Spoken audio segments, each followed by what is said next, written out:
अब हमारे इंडिया में कहते हैं आंख आ गई है, रेडनेस आ गई आंख पे। पता कैसे आप एक पेशेंट की आंखों में झांक पाते हैं कि हाँ हमें इसको ठीक करना है। आप जो है अभी अपने डेली लाइफ में इतने सारे पेशेंट देखते हैं, कोई भी एक ऐसा केस जो है जो आपको लगा हो कि ये पहुंच से बाहर है, बहुत क्रिटिकल केस आपके पास आया हो, कभी आपको ऐसा अनुभव हुआ है? बहुत छोटी छोटी एज के बच्चों को जो चश्मे लगे हुए हैं, बड़े बड़े नंबर के चश्मे जो उनको लगे हुए हैं, विजन जो है प्रॉब्लम उनको आ रही है इस एज में भी, छोटी एज में भी। तो ऐसा क्यों हो रहा है? अभी जैसे कि जो दौर है वो चल रहा है एआई का, 20 साल बाद किस तरीके से उनका फ्यूचर आप देखते हैं कि वो सर्जरियां और इजी हो जाएंगी आने वाले टाइम में?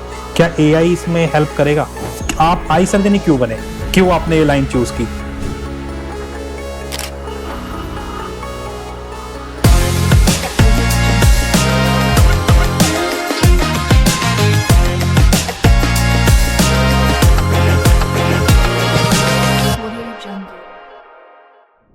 व्हाट्सअप इंडिया, कैसे आप सभी लोग? स्वागत है आपका हमारे पहले पॉडकास्ट के अंदर। और आज जो गेस्ट हमारे साथ है उनका नाम है डॉक्टर अतुल व्यास। वेलकम डॉक्टर व्यास। और मैं आपको बता दूं, डॉक्टर अतुल व्यास जो है एक आई सर्जन है। और मैं सबसे पहले सर आपसे यही पूछना चाहूंगा कि आप आई सर्जन ही क्यों बने, क्यों आपने ये लाइन चूज की? आई सर्जन क्यों बने उसका मैंने डिसीजन लिया ड्यूरिंग माय ग्रेजुएशन, जब मैं एमबीबीएस कर रहा था। एंड डॉक्टर क्यों बना उसका ड्यूरिंग माय स्कूल डेज, जब मैं 9th-10th में था। I decide biology was my subject, favourite subject, तो I opted for medical during my 11th-12th and then I went for post graduation, then I went for graduation in I did MBBS. Then during my MBBS days, ophthalmology was one of my favorite subject. Then I went for ophthalmology. I did post graduation in ophthalmology and now I am an eye surgeon. Okay तो आप जो है अभी अपने daily life में इतने सारे patient देखते हैं, कोई भी एक ऐसा केस जो है जो आपको लगा हो कि ये मतलब मेरे जो है पहुंच से बाहर है, बहुत क्रिटिकल केस आपके पास आया हो, कभी आपको ऐसा अनुभव हुआ है? ड्यूरिंग माई पोस्ट ग्रेजुएशन मैं काफ़ी केसेस था। I was at district hospital, government hospital Ambala cantt. तो बहुत तरह के केसेस ट्रॉमा सेंटर में आते थे रात को, जो during Diwali fire cracker injuries ऐसी आती थी। आई बॉल पूरी रप्चर हो रखी है, विजन कुछ नहीं है, PLPR है, सिर्फ हैंड मूवमेंट पेशेंट अप्रिशिएट कर पा रहा है। तो हाँ, इट वॉज वेरी डिफिकल्ट। तो सर जैसे कि मैं आपको बताऊं कि कभी कभी हम जब, अब हमारे इंडिया में कहते हैं आंख आ गई है, रेडनेस आ गई आंख पे, तो हम उनकी आंखों में भी नहीं देख सकते। और आप जो है इतने केसेस, जो इतने क्रिटिकल केसेस हैंडल करते हैं, मतलब कहाँ से आप इतना इतना बड़ा डिसीजन ले पाते? कैसे आप एक पेशेंट की आंखों में झांक पाते हैं कि हाँ हमें इसको ठीक करना है? जैसे कि आपने बताया कि आँख आ जाना, बेसिकली एक हमारा एक फॉल्स परसेप्शन है, जिसको हम ये बोलते हैं आँख आ जाना मतलब conjunctivitis, inflammation of the conjunctiva. तो एक फॉल्स परसेप्शन है कि हम एक दूसरे को देखेंगे तो मेरी भी आँख आ जाएगी। नहीं, ऐसा नहीं है। कंजक्टिवाइटिस फैलता है विद कंटैमिनेशन। हमने हमारी आंख में इन्फेक्शन हो रखा है, दैट इज कंजक्टिवाइटिस। हमने वहाँ पे टच किया, हमने किसी और चीज़ को कंटैमिनेट कर दिया, अपने मोबाइल को, टेबल को, चेयर को, और वहीं पे दूसरे पर्सन ने भी उसको टच कर लिया एक्सीडेंटली, तो वो कंटैमिनेशन उससे फैलता है। बेसिकली ऐसा नहीं कि देखने से फैल जाता है, एक फॉल्स परसेप्शन है लोगों का, तो विद टाइम धीरे धीरे रिजॉल्व हो जाएगा। ओके क्योंकि हम बचपन से सुनते आए हैं कि जो अभी आपने बताया कंजक्टिवाइटिस, सो हमारे घर वालों ने यही बोला कि किसी की, अब ये देखिए, अब स्कूल टाइम में भी जो है बच्चे चश्मा लगा के जाते थे।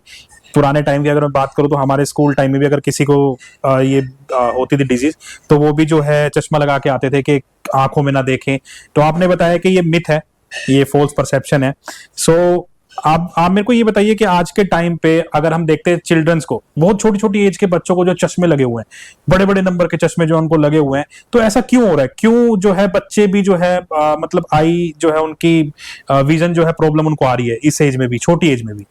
देखिए, बेसिकली बच्चों को जो हम आजकल देखते हैं, 60-70% मायोपिक है पॉपुलेशन, और आने वाले 10-15 साल में ऑलमोस्ट 90% लोग मायोपिक हो जाएंगे, जो ट्रेंड चल रहा है। तो बेसिकली चश्मा लगना बच्चों को इज मायोपिया मतलब फार साइटेड, मतलब बच्चों को दूर का क्लियरली नहीं दिखना। और उसके n नंबर ऑफ फैक्टर्स हैं कि वो क्यों हो रहा है। उसके मल्टीपल फैक्टर्स हैं, जैसे कि जेनेटिक, एनवायरमेंटल, और भी कई सोशल फैक्टर्स हैं। आजकल बच्चे इंडोर गेम्स को ज़्यादा प्रेफर करते हैं, इंडोर मोबाइल स्क्रीन टाइम ज़्यादा है। जेनेटिक फैक्टर्स है, अगर मदर या फादर उनके मायोपिक थे तो वो जीन्स उनके अंदर ट्रांसफ़र हुए। वो भी एनवायरमेंटल है, हम सनलाइट में एक्सपोजर कुछ भी नहीं है आजकल बच्चों का। हमें कम से कम एक से पहले बच्चों को सनलाइट एक्सपोजर होता था, तो ड्यूरिंग सनलाइट हमारे कुछ केमिकल्स, कुछ हार्मोन्स ऐसे रिलीज होते हैं सनलाइट से हमारी बॉडी में, जो आई की डेवलपमेंट में हेल्प करते हैं। और स्क्रीन टाइम, हमारी आईज जो बेसिकली बनी है वो दूर देखने के लिए ज़्यादा बेटर बनी है। अब हमारा जब हमारे इंडोर गेम्स हैं या जो भी हमारे इंडोर स्क्रीन टाइम ज़्यादा है, तो हम फोकस करें नियर ऑब्जेक्ट्स के ऊपर ज़्यादा, हम दूर का ज़्यादा फोकस कर ही नहीं रहे। तो हमारी आइज़ ने अडेप्ट कर लिया है अपने आप को कि नियर ऑब्जेक्ट्स देखने के लिए, तो उसी हिसाब से हमारी मसल्स ऐसे अडेप्ट हो गई हैं कि नियर विजन के लिए, और वह कन्वर्ज हो रही है मसल्स, तो नियर विजन के लिए अडेप्ट कर लिया है, तो दूर का देखने में लोगों को प्रॉब्लम्स हो रही हैं। ओके, और एक दिन में कितना स्क्रीन टाइम अलाउड है?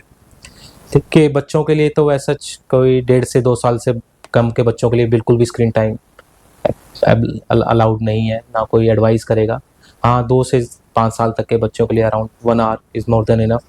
5 से 8 साल तक के बच्चों के लिए 2 से 3 hours is more than enough. Okay, तो आपने भी बताया कि सनलाइट भी एक बहुत बड़ा फैक्टर है, और एक जो है आप ये बताइए कि ये रियलिटी है या मिथ है कि हम बोलते थे कि घास के ऊपर चलने से, सुबह सुबह जब ओस गिरती है तो हमारे जो बुजुर्ग थे वो कहते थे कि घास के ऊपर जो है चलना चाहिए नंगे पैर, तो उससे आई साइट जो है वो काफी आपकी इम्प्रूव होगी। तो क्या ये एक मिथ है या फिर ये एक रियलिटी है? नहीं, ये सिर्फ एक मिथ है, ऐसा सच कुछ नहीं है। हाँ, अपनी हेल्थ को इम्प्रूव करने के लिए हम मल्टी विटामिन्स, एक्सरसाइजेज हम कर सकते हैं, वो अपनी ओवरऑल हेल्थ को इम्प्रूव करने के लिए।